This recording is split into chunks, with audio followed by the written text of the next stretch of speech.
لبنان میں کشیدگی، امریکی وزیر خارجہ کا اسرائیلی وزیر سے رابطہ۔ غزہ میں اسرائیل کے حملے میں 11 افراد ہلاک۔ چینی الیکٹرک گاڑیوں پر 100% امریکی ٹیرف کا اطلاق۔ وائس آف امریکہ واشنگٹن سے اہم خبروں کے ساتھ محمد جلیل۔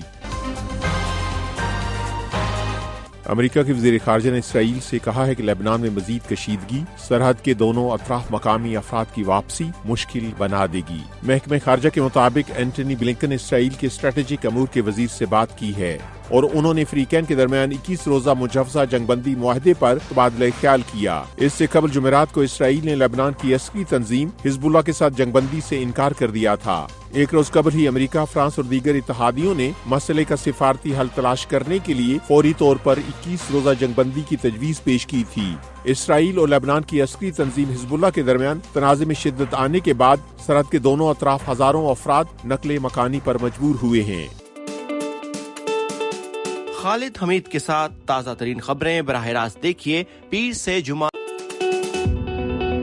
فلسطینی صدر محمود عباس نے اسرائیل اور فلسطینی عسکری تنظیم حماس کے درمیان غزہ میں جنگ روکنے کا مطالبہ کیا ہے۔ اقوام متحدہ کی جنرل اسمبلی سے خطاب کرتے ہوئے عباس نے کہا کہ اسرائیل نے غزہ کو تباہ کر دیا ہے اور وہ اب رہنے کے لیے موزوں نہیں ہے۔ انہوں نے کہا کہ غزہ میں جو کچھ ہو رہا ہے اس کی ذمہ دار تمام دنیا ہے۔ عباس نے امریکہ پر تنقید کرتے ہوئے عالمی برادری سے مطالبہ کیا کہ وہ اسرائیل کو ہتھیار بھیجنا بند کر دے۔ عباس نے کہا کہ امریکہ نے اسرائیل کو مہلک ہتھیار فراہم کیے اور سلامتی کونسل میں اسرائیل کے حق میں ویٹو کا استعمال کیا ہے، جس سے اسرائیل کو اپنی کارروائیاں جاری رکھنے کی حوصلہ افزائی ہوئی ہے۔ ادھر اقوام متحدہ میں اسرائیل کے سفیر نے فلسطینی عسکری تنظیم حماس کی مذمت نہ کرنے پر فلسطینی صدر پر تنقید کرتے ہوئے کہا کہ حماس کے خلاف اسرائیل کی کارروائیاں اس کے دفاع کے لیے ضروری ہیں۔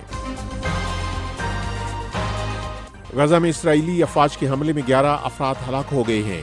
فلسطینی حکام کا کہنا ہے کہ یہ حملہ بے گھر افراد کے ایک اسکول میں قائم پناہ گاہ پر ہوا ہے اور ہلاک اور زخمی ہونے والوں میں خواتین اور بچے بھی شامل ہیں۔ اسرائیلی فوج کا دعویٰ ہے کہ اس نے یہ کارروائی فلسطینی عسکری تنظیم حماس کے زیر استعمال کمانڈ اور کنٹرول سینٹر پر کی ہے۔ غزہ کے محکمہ شہری دفاع کا کہنا ہے کہ جبالیہ کے پناہ گزین کیمپ میں بے گھر ہونے والے ہزاروں فلسطینی مقیم ہیں۔ غزہ میں تقریباً ایک برس پہلے شروع ہونے والی جنگ کے نتیجے میں 19 لاکھ افراد اپنے گھر بار چھوڑنے پر مجبور ہوئے اور ان کی عارضی رہائش کے لیے بہت سارے اسکولوں کو عارضی پناہ گاہوں میں بدل دیا گیا تھا۔